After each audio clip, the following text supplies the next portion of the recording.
Vous savez ce qui m'a vraiment choqué dans toute cette histoire? Ce n'est même pas l'offre monstrueuse de 220 millions d'euros envoyée par Manchester United au Real Madrid pour Kylian Mbappé. Non. Le plus inquiétant, le plus brutal même, c'est cette sensation que quelque chose s'est cassé à l'intérieur du club. Comme si, pour la première fois depuis son arrivée à Madrid, certaines personnes commençaient réellement à se demander si le rêve Mbappé n'était pas devenu un problème plus grand que la solution qu'il était censé représenter. Et honnêtement, quand j'ai commencé à entendre les premières rumeurs venues de Valdebebas, je n'arrivais pas à y croire. Parce qu'on parle du joueur que tout le madridisme attendait depuis des années. Celui qui devait ouvrir une nouvelle dynastie galactique. Celui que Florentino Pérez imaginait comme le nouveau visage absolu du football mondial. Mais aujourd'hui, quelque chose a changé. Et le plus fou, c'est que plus les informations sortent, plus cette possibilité paraît crédible. Le Real Madrid pourrait réellement envisager de vendre Mbappé. Et avant de continuer, les amis, je dois vous dire quelque chose d'important. 90% des personnes qui regardent nos vidéos ne sont pas encore abonnées. Alors si vous vivez le football avec passion, si vous aimez parler du Real Madrid sans langue de bois, prenez 2 secondes pour vous abonner, laissez un like et écrire votre avis dans les commentaires. Et surtout, dites-moi honnêtement, si vous étiez Florentino Pérez, accepteriez-vous 220 millions pour Mbappé? Parce que moi, sincèrement, je vais vous dire quelque chose qui risque de diviser énormément de supporters. Oui, je vendrai Mbappé. Sans peur, sans drame. Et surtout, en pensant au futur du Real Madrid avant n'importe quel joueur, même une superstar mondiale. Ça paraît fou à entendre, je sais. Mais plus j'analyse cette situation, plus j'ai la sensation que le club est en train de perdre quelque chose de fondamental, son équilibre naturel. Attention, je ne parle pas du talent de Mbappé. Là-dessus, il n'y a même pas de débat. On parle probablement de l'un des 3 joueurs les plus dévastateurs de cette génération. Un joueur capable de retourner un match en 3 accélérations.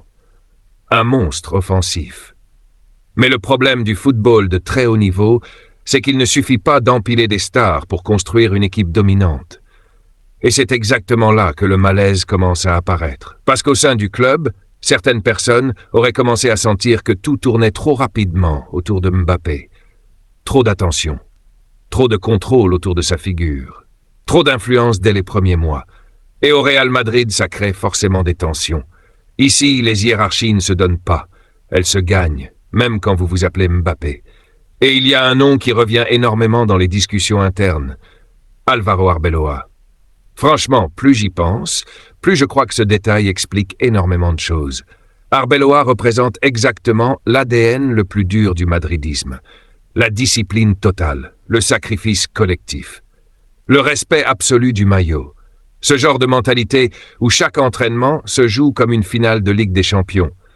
Et selon plusieurs échos proches du club, Mbappé et Arbeloa n'auraient jamais réellement partagé la même vision de ce que signifie être joueur du Real Madrid. Et honnêtement, ça ne me surprend même pas. Parce que le problème n'est pas uniquement le joueur. C'est aussi tout ce qui l'accompagne. Son entourage, son besoin de contrôle. Cette sensation permanente qu'il doit être le centre absolu du projet. Et dans un club comme le Real Madrid, ça devient explosif très vite. Le vestiaire madrilène a toujours fonctionné autour d'une règle sacrée. Personne n'est au-dessus de l'écusson. Même Cristiano Ronaldo l'avait compris avec le temps.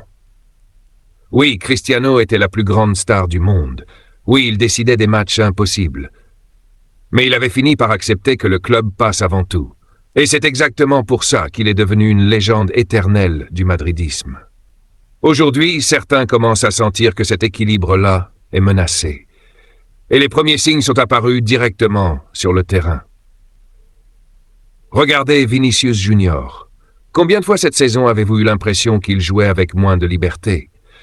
Comme s'il devait constamment adapter ses déplacements pour favoriser certaines zones occupées par Mbappé.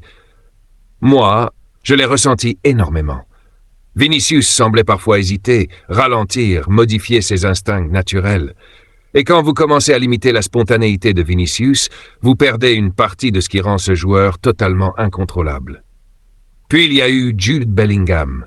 Début de saison extraordinaire, Impact offensif total, influence partout sur le terrain, et progressivement, son rôle a commencé à changer. Certaines zones offensives sont devenues moins naturelles pour lui. Parce qu'un système qui tourne énormément autour d'une seule superstar finit toujours par demander des sacrifices aux autres. Et là, le vrai problème du Real Madrid actuel commence à apparaître. L'équipe a perdu une partie de son équilibre collectif. Et pour moi, c'est précisément ce qui pousse Florentino Pérez à réfléchir sérieusement. Parce qu'à ce niveau-là, il ne s'agit plus seulement de qualité individuelle, il s'agit de protéger l'harmonie compétitive du club, de préserver une structure capable de durer 10 ans, pas seulement une saison. Ce qui rend cette histoire encore plus incroyable, c'est que Mbappé lui-même ne serait pas totalement heureux à Madrid. Selon plusieurs informations venues de France, le joueur imaginait un environnement beaucoup plus centré sur lui, plus de contrôle sportif, plus de confort tactique, plus de liberté autour de sa figure. Mais le Real Madrid n'est pas construit comme ça. Ici, il existe des leaders silencieux, des codes historiques, des équilibres très anciens, et s'adapter à cette réalité est beaucoup plus difficile que ce que beaucoup imaginaient. Pendant un moment, certains ont pensé à un retour au Paris Saint-Germain, mais franchement, cette porte semble quasiment fermée. Après les tensions institutionnelles, les conflits médiatiques et la rupture avec la direction qatari, un retour à Paris paraît presque impossible aujourd'hui. Et c'est précisément ce qui rend l'offre de Manchester United aussi crédible, parce que le club anglais a besoin d'un choc mondial. Le United veut retrouver sa place au sommet du football européen. Ils ont besoin d'une superstar capable de transformer immédiatement l'image du projet, d'un joueur autour duquel reconstruire toute une nouvelle ère. Et plus j'y pense, plus Mbappé semble correspondre parfaitement à ce scénario. Et ce qui me fascine le plus dans cette histoire, c'est surtout ce que le Real Madrid pourrait devenir avec ses 220 millions d'euros. Imaginez juste une seconde ce que Florentino Pérez pourrait reconstruire avec cette somme. Le club pourrait enfin accélérer sur Florian Wirtz, un joueur qui, pour moi, correspond beaucoup plus à l'idée d'un football collectif moderne, créatif, intelligente, mobile, capable de rendre les autres meilleurs sans monopoliser toute l'attention émotionnelle de l'équipe. Le Real pourrait aussi renforcer les latéraux, un des points faibles évidents du projet actuel, recruter un défenseur central pour préparer l'avenir, construire une structure plus équilibrée autour de Vinicius, Bellingham et Federico Valverde. Et honnêtement, plus j'imagine ce scénario, plus je me demande si Florentino Pérez ne commence pas déjà à penser exactement dans cette direction. Parce qu'au fond, le vrai débat n'est pas « Mbappé est-il assez fort pour le Real Madrid ?» Bien sûr qu'il l'est. La vraie question c'est « Le Real Madrid est-il encore le Real Madrid quand tout commence à tourner autour d'un seul joueur ?» Et justement, ce qui se prépare maintenant à l'intérieur du vestiaire pourrait totalement changer la suite de cette histoire. Parce que plusieurs cadres importants auraient déjà commencé à prendre position sur l'avenir de Mbappé au club. Et croyez-moi, certains noms risquent de choquer énormément de supporters. Avant de continuer, je dois vraiment vous dire quelque chose, les amis. 90% des personnes qui regardent nos vidéos ne sont toujours pas abonnées à la chaîne. Alors si vous aimez vivre chaque émotion du Real Madrid avec nous, abonnez-vous, laissez un like et dites-moi dans les commentaires. Pour vous, Mbappé doit-il absolument rester ou le club doit-il penser avant tout à son équilibre collectif? Parce qu'honnêtement, plus les jours passent, plus cette histoire devient explosive. Au départ, beaucoup de supporters pensaient qu'il s'agissait simplement de rumeurs médiatiques destinées à créer du chaos autour du Real Madrid. Mais désormais, plusieurs informations convergent vers la même réalité. Le vestiaire madrilène commence réellement à ressentir un malaise autour de la place prise par Mbappé dans le projet. Et attention, il ne s'agit pas d'une guerre ouverte. Ce serait presque plus simple si c'était le cas. Non, le problème est beaucoup plus silencieux, beaucoup plus dangereux. Ce sont des regards, des attitudes, des frustrations qui s'installent lentement. Et sincèrement, quand on repense à certains matchs de la saison, beaucoup de choses prennent soudainement un sens différent. Vous souvenez-vous de ces moments où Vinicius semblait presque hésiter avant d'attaquer? Comme si, instinctivement, il cherchait toujours où se trouvait Mbappé avant de prendre une décision. Moi, ça m'a frappé plusieurs fois.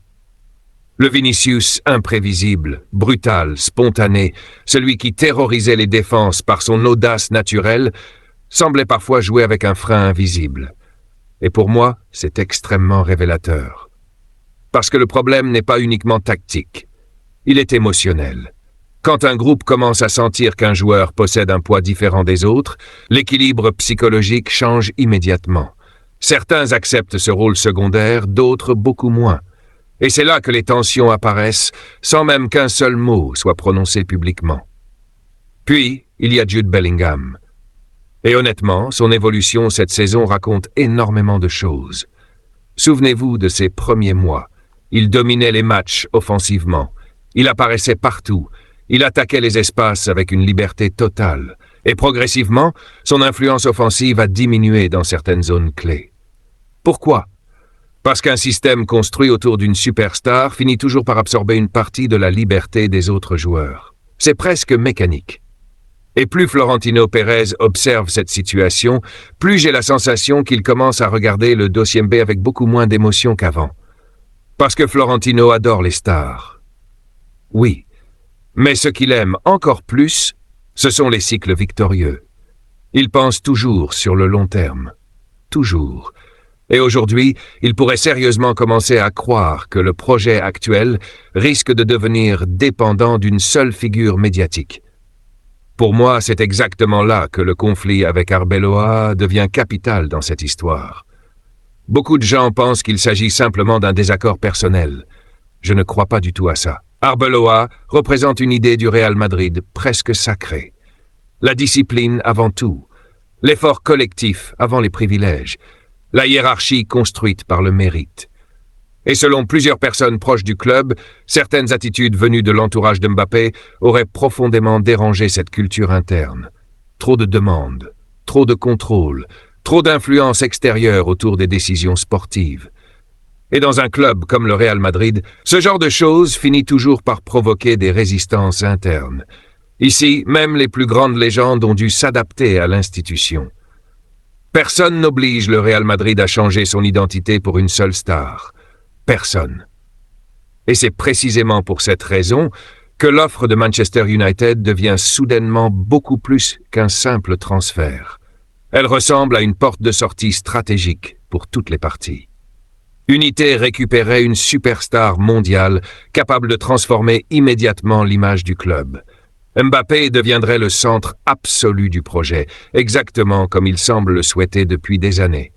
Et le Real Madrid, lui, récupérerait une somme historique pour reconstruire son futur de manière beaucoup plus équilibrée. Franchement, quand vous regardez froidement la situation, les possibilités sont immenses. Avec 220 millions d'euros, Florentino Pérez pourrait lancer une reconstruction spectaculaire. Et le premier nom qui revient constamment, c'est Florian Wirtz. Honnêtement, je pense que ce joueur correspond parfaitement à ce que le Real Madrid cherche aujourd'hui. Un créateur moderne, intelligent, collectif, capable d'organiser le jeu sans absorber toute l'attention autour de lui. Imaginez un instant un trio offensif construit autour de Vinicius, Bellingham et Wirtz. 3 joueurs capables d'échanger constamment leur position, de créer du mouvement partout sans qu'aucun ne monopolise totalement le système. Pour moi, ce serait beaucoup plus dangereux pour les adversaires européens. Mais ce n'est pas tout. Le Real Madrid pourrait également régler plusieurs problèmes structurels qui existent déjà depuis des mois. Les latéraux, par exemple. L'équipe a clairement besoin de fraîcheur physique et d'explosivité sur les côtés.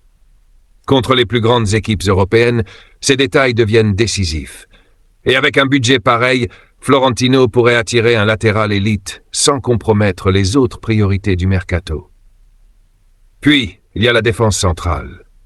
Et là aussi, le club sait qu'il doit préparer l'avenir immédiatement. Certains cadres approchent progressivement d'une phase différente de leur carrière. Le Real Madrid ne peut jamais attendre que les problèmes explosent pour réagir. Toute l'histoire du club repose justement sur cette capacité à anticiper avant les autres. C'est pour ça que je pense sincèrement que Florentino Pérez commence à voir cette vente comme une opportunité historique plutôt qu'un sacrifice. Parce qu'au fond, Perdre Mbappé aujourd'hui ne signifierait pas forcément affaiblir le Real Madrid. Au contraire, cela pourrait permettre au club de redevenir une machine collective encore plus forte. Et je vais être totalement honnête avec vous. Je crois que Vinicius possède aujourd'hui une connexion émotionnelle beaucoup plus forte avec le madridisme que Mbappé. Oui, Mbappé est probablement plus médiatique. Oui, son aura mondiale est gigantesque. Mais Vinicius a grandi sous cette pression. Il a souffert, il a été critiqué, il a été sifflé parfois, et malgré tout, il s'est battu jusqu'à devenir l'un des symboles du club. Ça, les supporters le ressentent profondément. C'est aussi pour cette raison que beaucoup commencent à imaginer un futur construit autour de Vinicius, Bellingham et Valverde comme cœur émotionnel du projet. 3 joueurs totalement investis dans l'idée collective. 3 joueurs capables de porter le club sans exiger que tout tourne exclusivement autour d'eux. Mais attention, je ne veux pas non plus minimiser ce que représenterait le départ de Mbappé. On parle d'un joueur générationnel. D'un footballeur capable de décider une demi-finale de Ligue des Champions presque seul. Et c'est précisément ce qui rend ce débat aussi douloureux pour le madridisme. Parce qu'il existe une peur réelle, celle de voir exploser ailleurs le joueur que le Real Madrid a attendu pendant des années. Sauf que Florentino Pérez sait aussi une chose fondamentale dans le football moderne. Les grandes décisions se prennent souvent avant que les problèmes deviennent irréversibles.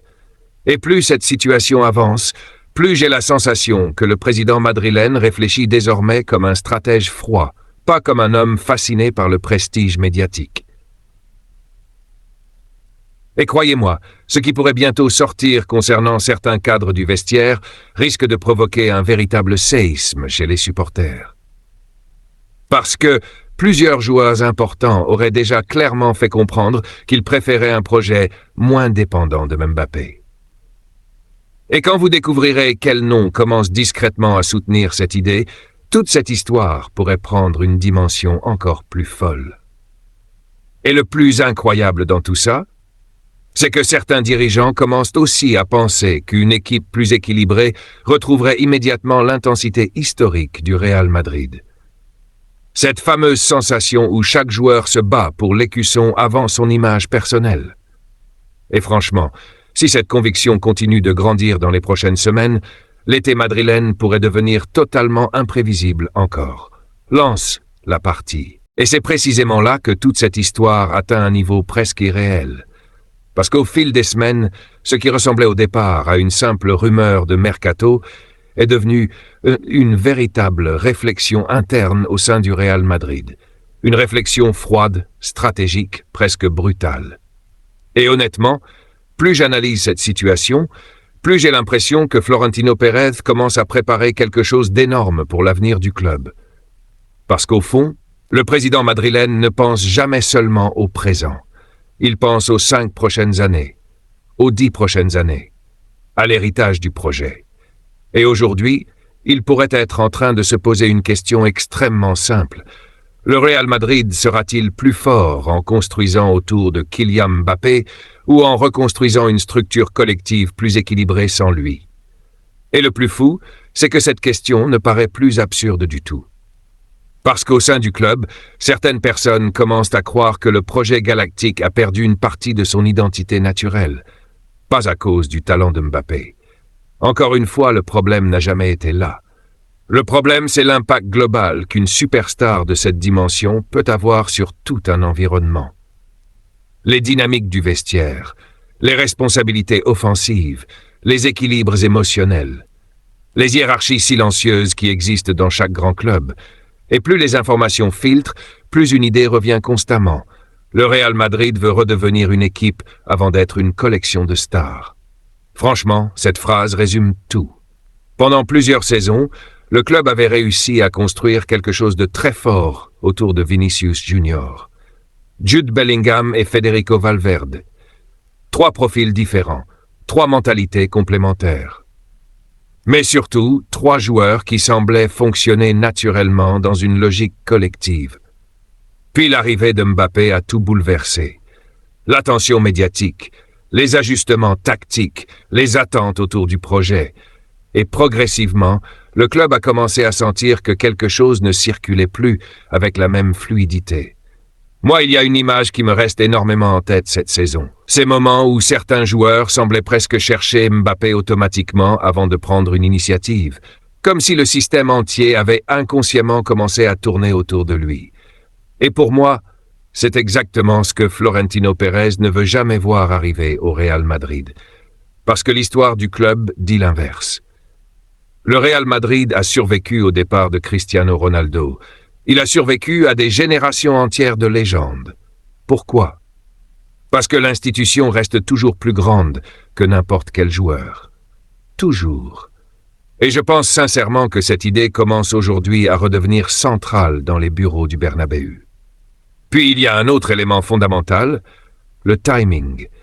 Si Florentino vend Mbappé maintenant, il le vend au sommet absolu de sa valeur marchande. Manchester United serait prêt à poser 220 millions d'euros sur la table. 220 millions. Rien que cette somme change complètement les perspectives sportives du club. Parce qu'avec cet argent, le Real Madrid pourrait immédiatement accélérer plusieurs dossiers gigantesques. Le premier, évidemment, c'est Florian Wirtz. Et honnêtement, plus j'imagine ce joueur sous le maillot madrilène, plus je pense qu'il correspond parfaitement au futur du club. Wirtz est créatif, intelligent, mobile, collectif. Il peut organiser le jeu sans avoir besoin que tout l'univers tourne autour de lui. Et dans un football moderne où les grandes équipes fonctionnent de plus en plus sur la fluidité collective, ce profil devient extrêmement précieux. Mais Florentino ne s'arrêterait probablement pas là. Le club pourrait aussi renforcer les latéraux avec des profils beaucoup plus explosifs physiquement. Et quand vous regardez les plus grandes équipes européennes aujourd'hui, vous comprenez immédiatement pourquoi c'est devenu une priorité absolue. Les transitions se jouent à une vitesse monstrueuse. Les latéraux sont presque devenus des armes offensives permanentes. Et le Real Madrid sait qu'il doit retrouver cette puissance-là sur les côtés. Puis vient la défense centrale. Et là encore, Florentino pense déjà au futur. Le président madrilène a toujours construit ses grands cycles à partir d'une base défensive solide. Il sait que les équipes qui dominent l'Europe pendant plusieurs années possèdent d'abord une structure équilibrée avant d'avoir des stars offensives. C'est pour ça que je crois sincèrement que cette vente pourrait représenter bien plus qu'un simple transfert. Elle pourrait devenir le début d'un nouveau cycle. Un Real Madrid moins dépendant émotionnellement d'une seule figure. Un Real Madrid plus agressif collectivement, plus fluide, plus équilibré. Et surtout plus fidèle à cette idée historique du club où personne ne passe au-dessus de l'écusson. Et honnêtement, il y a quelque chose d'autre qui me frappe énormément dans toute cette histoire. La différence de connexion émotionnelle avec les supporters. Mbappé est admiré, évidemment, respecté aussi. Mais quand vous regardez Vinicius, vous voyez autre chose. Vous voyez un joueur qui a grandi sous les critiques madrilènes. Un joueur qui s'est battu dans les pires moments, qui a souffert avant d'exploser. Et ce genre de parcours crée une relation spéciale avec le Bernabéu. Je pense que beaucoup de supporters ressentent ça instinctivement. C'est aussi pour cette raison que l'idée d'un futur construit autour de Vinicius, Bellingham et Valverde commence à séduire de plus en plus de monde en interne. Parce que ces joueurs donnent l'impression de vouloir porter le projet ensemble, sans chercher à devenir plus important que le club lui-même. Maintenant, soyons honnêtes jusqu'au bout. Si Mbappé quitte Madrid et explose totalement en Premier League, beaucoup regretteront probablement cette décision. Parce qu'on parle d'un joueur capable de marquer l'histoire du football mondial. Et ça, personne ne peut le nier. Mais parfois, les clubs les plus puissants prennent justement les décisions les plus difficiles au moment où tout le monde pense qu'elles sont impossibles. Et plus cette histoire avance, plus j'ai le sentiment que Florentino Pérez est prêt à faire exactement ça. Pas parce qu'il ne croit plus au talent de Mbappé, mais parce qu'il commence peut-être à croire davantage au pouvoir du collectif. Et franchement, quand vous regardez toute l'histoire du Real Madrid, c'est précisément là que le club a toujours été le plus fort. Dans cette capacité presque unique à survivre aux superstars pour continuer à gagner malgré tout. À reconstruire encore et encore sans jamais perdre son identité. Alors oui, cette décision diviserait complètement le madridisme. Certains crieraient à la folie. D'autres parleraient de génie stratégique. Mais une chose paraît de plus en plus claire aujourd'hui. Le futur du Real Madrid pourrait être sur le point de basculer dans une direction totalement inattendue. Et si ce transfert finit réellement par se produire, alors cet été pourrait devenir l'un des tournants les plus importants de l'ère Florentino Pérez. Les amis, avant de terminer, je veux vraiment vous remercier d'avoir vécu ce débat avec autant de passion. Et n'oubliez surtout pas une chose, 90% des personnes qui regardent nos vidéos ne sont toujours pas abonnées à la chaîne. Alors abonnez-vous maintenant, laissez un énorme like et dites-moi dans les commentaires votre opinion sincère. Si vous étiez Florentino Pérez, vendriez-vous Mbappé pour 220 millions d'euros ou continueriez-vous à construire tout le futur du Real Madrid autour de lui? Et comme toujours, les Madridistas, à Madrid, y nada más.